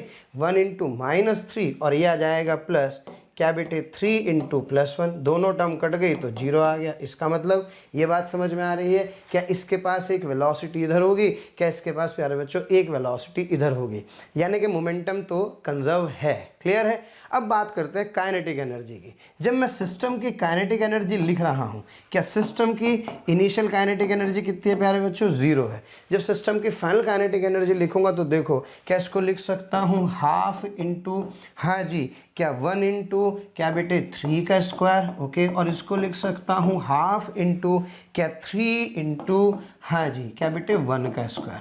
कमाल की बात यह है कि ये जो 3 है ये एक्चुअल में -3 है, तो -3 के स्क्वायर से प्लस आ जाएगा। तो जरा बताओ जो काइनेटिक एनर्जी आ रही है, क्या ऑब्वियस है पहले कितनी थी, पहले इनिशियल काइनेटिक एनर्जी 0 थी। क्या अब फाइनल काइनेटिक एनर्जी के एक्सप्रेशन आप देखेंगे कि 9/2 प्लस प्यारे बच्चों 3/2, यानी कि this comes out to be 12/2, यानी कि क्या 6 जूल आ रही है। यानी कि यहाँ से हमें समझ में आता है क्या कि internal forces can change the kinetic energy but internal force can not change momentum of the system. तो मैं कह सकता हूँ क्या कि internal forces can change, internal forces can change what the kinetic energy but not the linear momentum of the system, यानी कि प्यारे बच्चों इसका ऑप्शन बी सही होगा। क्लियर है। तो ऐसे बहुत सारे एग्जांपल्स प्यारे बच्चों आप देख सकते हैं। इलेक्ट्रोस्टैटिक्स में भी ऐसे बहुत सारे एग्जांपल देखते हैं। जब आप दो चार्जेस को प्यारे बच्चों रेस्ट से रिलीज करते हैं और दोनों पॉजिटिव होते हैं तो क्या ये दोनों इधर की तरफ मूव करते हैं, आपने जरूर देखा होगा। क्लियर है ना। तो जरा सोचो इनिशियल काइनेटिक एनर्जी 0 थी, लेकिन आप सोचे क्या आप काइनेटिक एनर्जी है, यस। तो internal forces can change kinetic energy of the system but can not change momentum of the system. तो प्यारे बच्चों इस इंपॉर्टेंट रिजल्ट को प्लीज ध्यान रखें, it's a very important result. चलिए बढ़ते हैं आगे और करते हैं। अब प्यारे बच्चों इस क्वेश्चन को अगर हम ध्यान से देखें, क्वेश्चन देखने में तो बहुत आसान सा है, लेकिन सोचो पेपर के टाइम पे आ जाए तो ध्यान ही ना जाए। ए बॉडी ऑफ मास इतने KG moving along the x axis with speed of 5.00 metre per second. आप जानते हैं कभी कभी इस टर्म के साथ लिखने का क्या बेसिक पर्पज होता है। इस टर्म के साथ लिखने का प्यारे बच्चों बेसिक पर्पज ये होता है कि यहाँ कहीं ना कहीं सिग्निफिकेंट फिगर्स इन्वॉल्व हैं। क्या इन्वॉल्व है, सिग्निफिकेंट फिगर्स। हाँ, क्योंकि अगर आप इसके ऑप्शंस देखेंगे तो आपको लगेगा अरे यार ये क्या ऑप्शंस दे रखे हैं, ये देखो ये सवाल कुछ नहीं है यार, क्या लिखना है, मोमेंटम कितना होता है, मास इंटू वेलोसिटी। तो सोचो मास कितना है 3.513 इंटू 5.00। तो प्यारे बच्चों सोचो अब इसका आंसर में सारे 17 ही नहीं आ रहे क्या, लेकिन आप सोचो सही आंसर क्या है, कैसे पता लगेगा। तो आपको मैं बता दूं हर छोटी से छोटी चीज़ इंपॉर्टेंट होती है। यहाँ पे हम लोग यूज़ करेंगे प्यारे बच्चों प्रोडक्ट ऑफ सिग्निफिकेंट फिगर्स, है ना। सिग्निफिकेंट फिगर्स के रूल्स होते हैं, है ना, एडिशन के, सब्ट्रैक्शन के, मल्टीप्लिकेशन के और डिवीजन के। तो प्यारे बच्चों यहाँ पे हम लोग क्या पढ़ेंगे, जब प्रोडक्ट करते हैं सिग्निफिकेंट फिगर्स का, तो जब प्रोडक्ट करते हैं तो देखो इस टर्म का इतना, इस टर्म का इतना, तो हमें इसको हर हाल में राउंडिंग ऑफ करना होगा। ये मैं आपको छोड़ रहा हूँ, ढूंढे जाके एनसीईआरटी से पढ़े, लेकिन मैं आपको बता रहा हूँ कि इसका आंसर क्या आएगा प्यारे बच्चों। इसका आंसर ए 17.6 आ जाएगा। और क्यों आ रहा है ये मैं आपको हिंट दे चुका हूँ, तो प्लीज़ इसको अच्छे से चेक करें, इसका सॉल्यूशन ढूंढें, इसको राउंडिंग ऑफ जब करेंगे तो करके इसका आंसर ये क्यों आएगा ये मुझे अच्छे से बताएं। तो देख रहे हैं कितना इंपॉर्टेंट है, छोटे छोटे से पॉइंट हैं। अब सोचो ये पॉइंट मिस हो जाए तो मेरे ख्याल से क्वेश्चन कहीं ना कहीं गड़बड़ हो जाए। अब गलती तो किसी की भी नहीं है ना, लेकिन पेपर के टाइम पे सोचो कन्फ्यूजन तो क्रिएट होगा ना। तो इसलिए हर बात का प्यारे बच्चों ध्यान रखना है। इसलिए कहते हैं कि प्रीवियस ईयर क्वेश्चन पेपर्स बहुत इंपॉर्टेंट होते हैं, उनको हमें जरूर करना चाहिए। अगर हम वो कर पा रहे हैं तो वो बेस्ट होता है, मेरा पर्सनली ये मानना है। क्लियर है। आइए प्यारे बच्चों बढ़ते हैं और अगले क्वेश्चन की तरफ। क्यों जी, ये जो क्वेश्चन है मैं आपको बता दूं भाई, ये क्वेश्चन सॉल्व करने बैठोगे तो बिल्कुल नहीं होंगे। इसकी टेक्निक बताता हूँ। ये देखने में देखो कितना भारी सवाल लग रहा है भी थोड़ा सा भारी। प्यारे बच्चों सेंटर ऑफ मास के जब हम लोग स्प्रिंग ब्लॉक प्रॉब्लम पढ़ते हैं तो सेंटर ऑफ मास पे स्प्रिंग ब्लॉक प्रॉब्लम में मैं आपको बता दूं हम लोग 3 इंपॉर्टेंट केस पढ़ते हैं, है ना। पहला case block over block problem में, ये मैं थोड़ी सी थ्योरी आप लोगों को चर्चा कर रहा हूँ, ये इसलिए चर्चा कर रहा हूँ क्योंकि बहुत ज़रूरी है ना। पहले वाले केस में क्या होता है प्यारे बच्चों, हम जो पहला केस पढ़ते हैं इस पहले केस में सेंटर ऑफ मास प्यारे बच्चों रेस्ट पर होता है। दूसरे केस में क्या होता है स्टूडेंट्स, ये m1 m2 कुछ बच्चों को याद आ रहा होगा। जब m1 m2 को प्यारे बच्चों कोई वेलोसिटी दी जाती है, मान लीजिए v1 और कोई v2 वेलोसिटी दी जाती है, और आपसे पूछते हैं यार xcm sorry maximum elongation string के अंदर क्या कीजिए प्यारे बच्चों, कैलकुलेट कीजिए, है ना। याद आ रहा है कुछ हल्का हल्का सा। तो जब मैक्सिमम इलोंगेशन कैलकुलेट करते हैं तो वो एक डिफरेंट केस होता है, और इस केस में प्यारे बच्चों जो COM होता है वो एक्चुअल में मूव करता है। और जो तीसरा इंपॉर्टेंट केस होता है इसी के अंदर ब्लॉक ओवर ब्लॉक प्रॉब्लम में, ऐसा नहीं कि मैं कोई सीधे सीधे सवाल आपको बताने वाला हूँ, है ना, ध्यान से समझे। अगर ये ब्लॉक ओवर ब्लॉक प्रॉब्लम है प्यारे बच्चों, तो ब्लॉक ओवर ब्लॉक प्रॉब्लम में तीसरा जो केस होता है जिसमें ब्लॉक्स पर प्यारे बच्चों फोर्स लगा दिया जाता है, इसको बोलते हैं centre of mass is accelerating. Okay, तो ये टोटल कितने केस होते हैं? 3, पहला, दूसरा, तीसरा, सारे के सारे इंपॉर्टेंट हैं। मैं आपको इन दोनों केसेस पर प्यारे बच्चों क्वेश्चंस कराऊंगा और आपको हाथ के हाथ इनके रिजल्ट्स याद भी कराऊंगा। इसमें एक बात बता दूं याद रखने वाली कि जब मैक्सिमम इलोंगेशन होता है तो उस समय प्यारे बच्चों इन दोनों ब्लॉक्स की वेलोसिटीज़ बराबर ले ली जाती हैं। क्लियर है? और जब यहाँ पर सेंटर ऑफ मास एक्सेलरेटेड होता है तो उसका भी अपने पास एक फार्मूला होता है। उस केस में कैसे एक्स मैक्सिमम कैलकुलेट किया जाता है उस पर भी हम चर्चा प्यारे बच्चों करने वाले हैं। तो आइए फटाफट से बताता हूँ मैं आपको, इस वाले क्वेश्चन के बारे में हम चर्चा करेंगे पहले तो। क्लियर है? इस क्वेश्चन को सॉल्व करने से पहले इसकी थ्योरी समझें। इसकी थ्योरी में देखें आप ध्यान से, ये एक M1 बहुत आसान सवाल है। आसान इन द सेंस अगर इसका रिजल्ट आपको याद है तो ऐसे सॉल्व होगा। ध्यान रखना, ये M1 है, ये M2 है, ये K है, इस पर F1, इस पर F2 फोर्स लग रहा है प्यारे बच्चों। इसकी इनिशियल स्टेट रेस्ट है, ये भी क्या है, रेस्ट पर है। आपसे कह रहा है मैक्सिमम इलोंगेशन कैलकुलेट कीजिए, तो it's maximum elongation comes out to be 2/K F2 M1 M2 F1 upon M1 plus M2 प्यारे बच्चों। ये वाला फार्मूला अपने को लगाना होगा।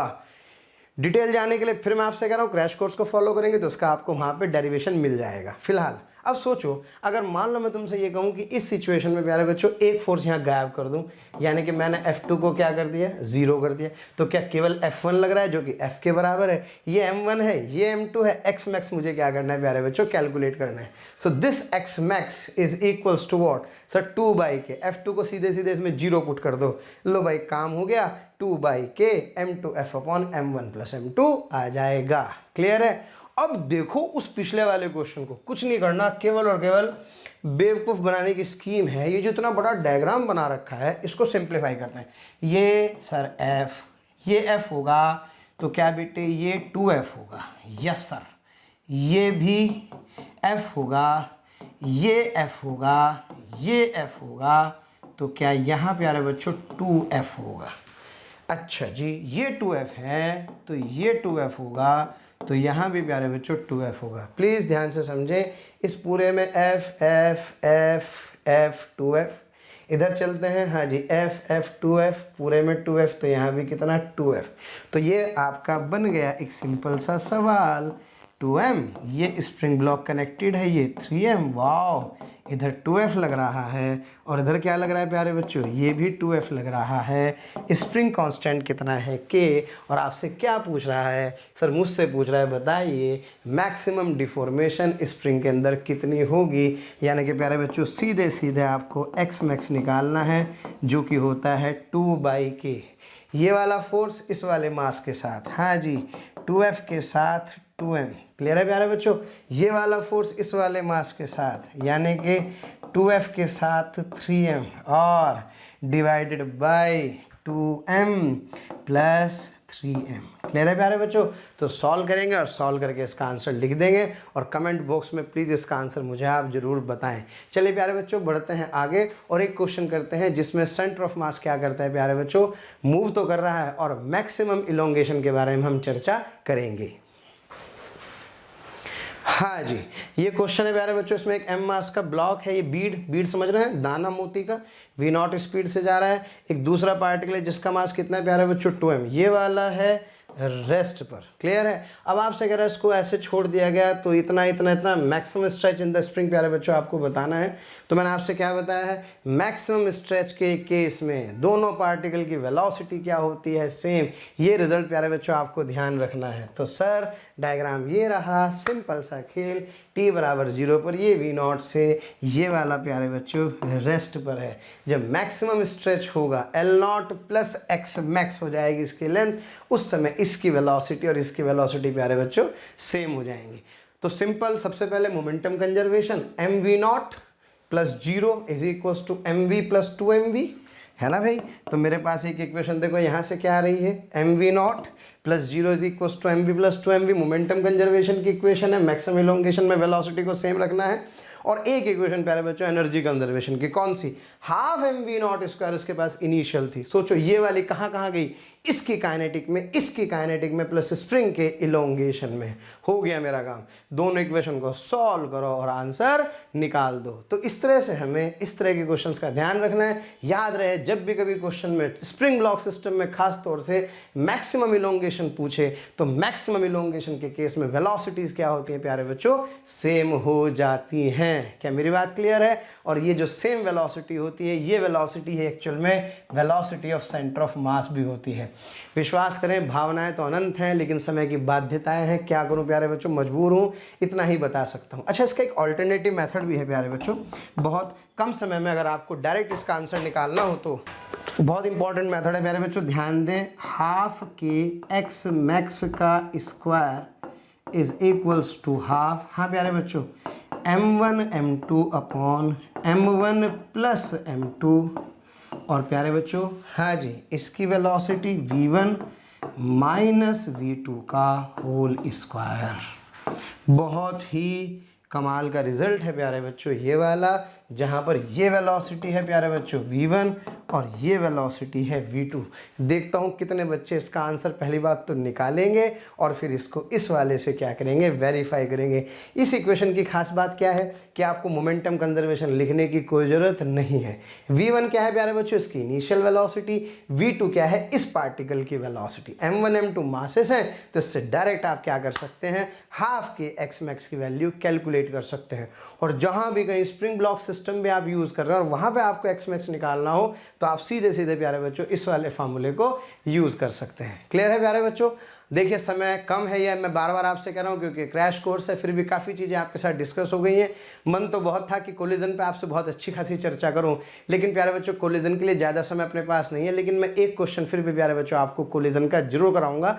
आइए फटाफट से देखते हैं कि अभी बात कोलिजन के सवालों की नहीं है, बात कोलिजन के सवालों में अननेसेसरी की कैलकुलेशन और क्योस क्रिएट कर दिया जाता है। तो वहाँ थोड़ा सा जुगाड़ होता है, इक्वेशंस को कैसे सिंप्लीफाई करना है आपको उस इंस्टेंट पर प्यारे बच्चों सोचना होता है। हालांकि हिंट क्वेश्चन में ही दिया होता है। इन ए collinear collision, one dimension collision, a particle with an initial speed v0 strikes a stationary particle of the same mass, ठीक है, okay, if the final total kinetic energy is 50% greater than the original kinetic energy, the magnitude of the relative velocity between the two particles after the collision। तो आपसे कह रहा है प्यारे बच्चों कि relative velocity बतानी है किसके बाद, collision के बाद दोनों particles की relative velocity। मतलब इसका मतलब relative velocity यानी कि ये आप ये कहना चाह रहे हैं सर अगर ये m है, हाँ बेटे, जो v0 से जा रहा है ये m है जो कि रेस्ट पर है, टक्कर के बाद क्या ये v1 से गया और क्या, हाँ बेटे, क्या ये v2 से गया। तो आपसे कह रहा है इन शॉर्ट या रिलेटिव वेलोसिटी निकालो, यानी कि v2 माइनस v1 या v1 माइनस v2 की वैल्यू प्यारे बच्चों कैलकुलेट करो। क्लियर है। तो अननोन एक्चुअल में दो नहीं है बल्कि ऐसा सोचो तो एक ही अननोन है, v2 माइनस v1 आपको प्यारे बच्चों यहाँ पे कैलकुलेट करना होगा। तो थोड़ा सा जुगाड़ है कैलकुलेशंस का, और कोई खास बात नहीं है इस सवाल की। अच्छा हिंट क्या दी है, हिंट आपको ये दी है कि भाई जो फाइनल काइनेटिक एनर्जी है, कौन सी kinetic energy, final kinetic energy, वो ज़्यादा है। ध्यान देना 50% ग्रेटर। वैसे तो अक्सर घटती थी एनर्जी, यहाँ साला पता नहीं ऐसा क्या हो रहा है कि 50% बढ़ रही है। इसलिए प्लीज़ डेटा पे थोड़ा सा प्यारे बच्चों ध्यान जरूर जाना चाहिए। तो इसका मतलब अगर 50% बढ़ गई तो क्या 3/2 टाइम्स ऑफ के इनिशियल हो गई। ये प्यारे बच्चों आपको इसके हिंट दी गई है और आपसे पूछ रहे टक्कर के बाद इनकी रिलेटिव वेलोसिटी क्या होगी। चलिए फटाफट से सॉल्व करते हैं, इधर से मैं भी सॉल्व करता हूँ और देखते हैं क्या आता है प्यारे बच्चों इसका आंसर। ये m मास का पार्टिकल v0 से m वाला रेस्ट पर m वाला v1 से m वाला v2 से। क्लियर है। तो प्यारे बच्चों एक इक्वेशन सिंपल मोमेंटम कंजर्वेशन की, कोलिजन कैसा भी हो आप आराम से मोमेंटम कंजर्वेशन लगा सकते हैं। तो दोनों को बराबर कर देंगे तो यहाँ से v0 कितना आ गया, v1 प्लस v2 से एक इक्वेशन आ गई। दूसरी इक्वेशन प्यारे बच्चों एनर्जी की, half m v2 square plus half m v1 square is equal to इतने। प्लीज़ पूरा सॉल्व करना है, ये नहीं कि हो जाएगा, नहीं। यहाँ से एक इक्वेशन मेरे पास ही आई। अब सोचो मुझे लाना क्या है, मुझे लाना है यार v1 माइनस v2। तो इतना आसान काम नहीं है। मैं फिर आपसे बोल रहा हूँ, थोड़ी सी उस इंस्टेंट पर सोचो, कैलकुलेशन करनी पड़ गई तो कैसे। तो जो क्वेश्चन वाला पूछ रहा है यार v2 माइनस वी वन या v1 माइनस वी टू, उसकी सेटिंग करो। कैसे? इस वाली इक्वेशन का स्क्वायर कर दो। इसका स्क्वायर कर दोगे तो क्या v not square is equal to v one plus v two का होल स्क्वायर, तो क्या v one square plus v two square plus 2v1v2।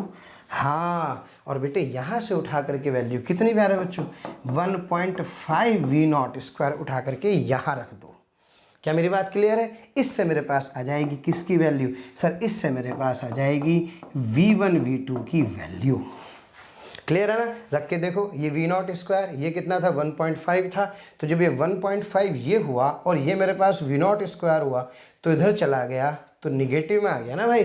तो यहाँ से मेरे पास v1 v2 आ गया। अब क्या करना है? अब एक काम कर लो, v1 माइनस v2 का whole square is equals to v1 square plus v2 square minus 2v1 v2। बस जो v1 v2 निकाला था उसे यहाँ रख देंगे भाई, और v1 square plus v2 square आपके पास कौन सा था? ये ऑलरेडी था ही। कौन से वाला? ये वाला। क्लियर है ना? तो भाई इसको यहाँ पुट कर दोगे, सॉल्व कर दोगे तो मेरे पास प्यारे बच्चों इसका आंसर आ जाएगा। मुझसे पूछ रहा है v1 minus v2, so I will say that it's option yes √2 v not is the correct answer. वैसे भी देखो एनर्जी बढ़ रही है तो सबसे ज़्यादा वेलोसिटी यहीं पर दिखाई दे रही है, तो मुझे लग रहा है शायद इसका ऑप्शन सी ही सही होगा। तो ये थी प्यारे बच्चों कहानी किसकी, कोलिजन की। बातें तो बहुत सारी हो सकती थी लेकिन चूंकि समय कम था इसलिए जितना हो सका उतना मैंने आपको बताया। प्लीज़ ट्यून रहिए, कनेक्टेड रहिए, अपने फीडबैक भेजते रहिए। कहीं ना कहीं अगर और अच्छे चीज़ें डेवलप होंगी तो आशा करता हूँ ये बेहतर ही हम लोग समय के साथ कर पाएंगे। इसी के साथ प्यारे बच्चों मैं आपको एक छोटी सी बात और बताऊँ, प्लीज़ पुराने क्रैश कोर्स को कंटिन्यूसली फॉलो करते रहें। अगर उससे आप कनेक्ट कर पाए इन सब चीज़ों को तो देखिए आप कितना तेज़ी के साथ सीख रहे होंगे। कमेंट्स लाइक्स करने के लिए बहुत बहुत शुक्रिया प्यारे बच्चों। ऐसे ही अपना प्यार बनाए रखिए। आपका Amit Verma. Thank you very much. God bless you all.